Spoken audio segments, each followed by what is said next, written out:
So maybe it's just me, but is anyone else insanely curious as to who Mrs. Rick Sanchez was? Throughout the series, it's referenced multiple times that she's passed away, but they always leave it at that. There are no pictures of Mrs. Sanchez around the house, even though Beth remembers her fondly, so I'm guessing Mrs. Rick must have died when Beth was really little. Now, before we go digging for details on Mrs. Sanchez, let me take a second to talk about Jerry. I'm not the only one who can't stand Jerry and Beth's relationship, right? I think the marriage counseling session in Season 2, Episode 7 had it perfectly pegged. They're a codependent relationship, and that makes them a nightmare to deal with. So why does a brilliant horse surgeon like Beth stay with a sniveling, half-retarded person like Jerry when he's clearly beneath her mental, physical, and income levels? Well, the simple answer is because Beth knows that Jerry won't leave her like Rick did.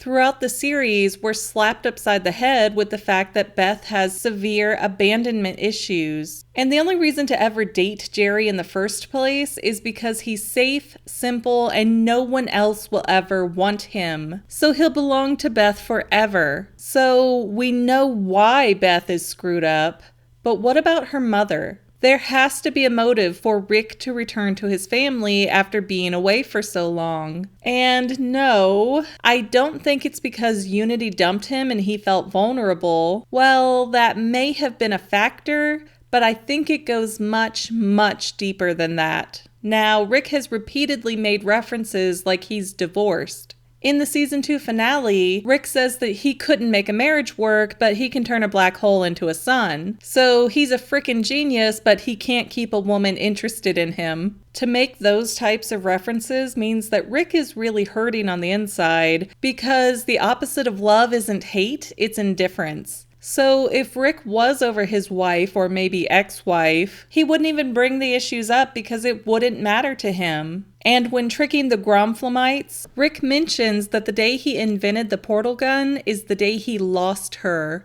We see a scenario play out where Mrs. Sanchez dies, but we learn that that last part was a made-up memory.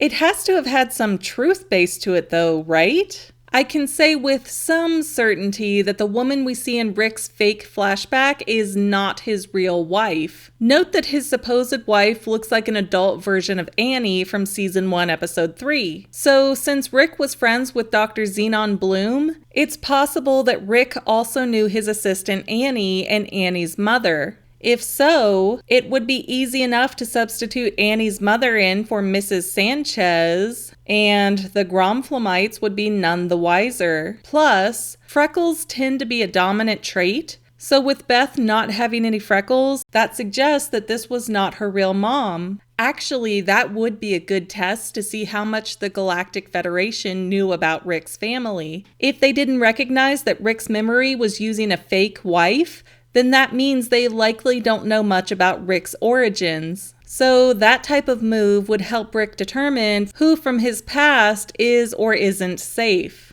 Overall, I don't believe that Mrs. Sanchez blew up in a dimensional portal sabotaging. But I do believe the premise that Rick lost his wife the day he figured out how to make his portal gun. Not lost as in she died, because in Season 2, Episode 3, Beth says that she knows she sounds like her mom, but she can't sacrifice the family for Rick's insanity. So it sounds like Mrs. Rick was around for a long while before the portal gun was invented. But after the invention of the gun and the level of power Rick gained from creating it, that put a crack in the marriage that tore them apart. I want to say that Rick went peace out and left his family to pursue his science, but I don't think that's right either.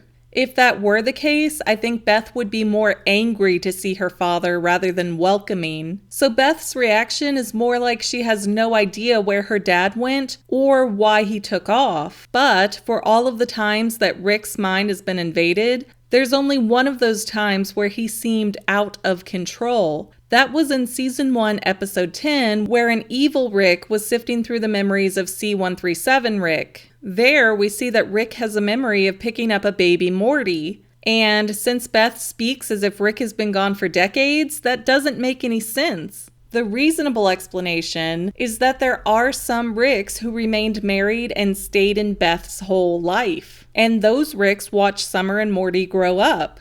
Hey, with infinite universes, there have to be some where this happened, right? So while the Ricks were building their own federation, it's not a far-fetched idea to believe that one of those kinder-hearted Ricks let C-137 take their place for a few days to see what he's been missing with the family. That explains the memories and the photograph in Bird Person's house of Rick with a young Morty. Back to the memories. If those are legitimate events in C-137 Rick's life, then we have one that was important enough to be a top memory, but we, the viewers, can't make any sense out of it. And that's this memory right here, where Rick is about to cozy up to a pretty blonde lady, and she turns into this alien monster thing that probably wants to eat Rick. Long story short, Mrs. Sanchez is dead because Rick messed up.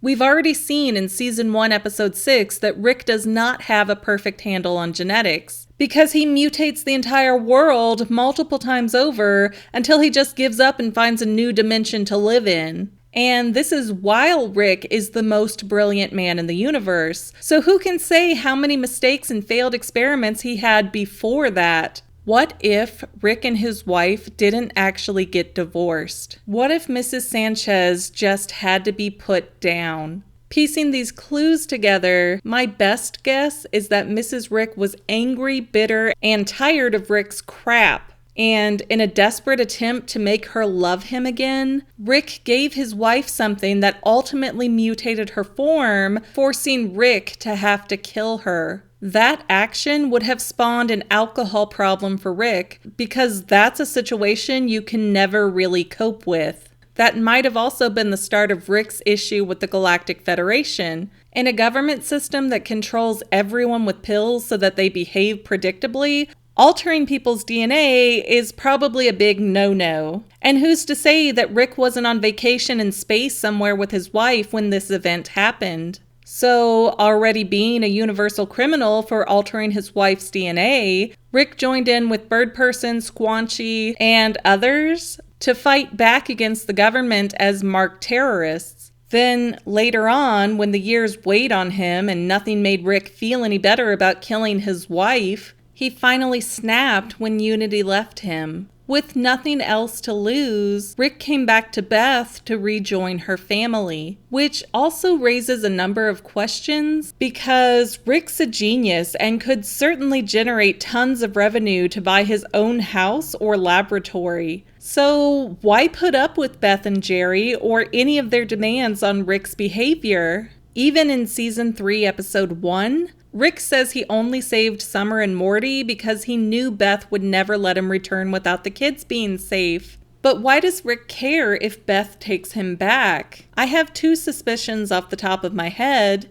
Either Rick is going to need some kind of organ transplant from Beth, which seems unlikely since Rick knows of other dimensions with really good medicine, or it has something to do with Beth's DNA. We already know that Rick is a master at cloning, but what about reverse engineering a clone from half of the genetic material? That's right, I think Rick is staying close to Beth, not because he's a family man now, but because Rick needs regular access to unlimited amounts of Beth's DNA because he's trying to recreate Mrs. Sanchez. That doesn't mean that Rick's draining Beth's blood while she sleeps, though, because DNA could be extracted from a hairbrush, a toothbrush, fingernail clippings, etc. But Rick can't leave until he figures out how to fully recreate his wife again. You're rightfully thinking, hey, why not just get DNA from a living Mrs. Sanchez in another dimension?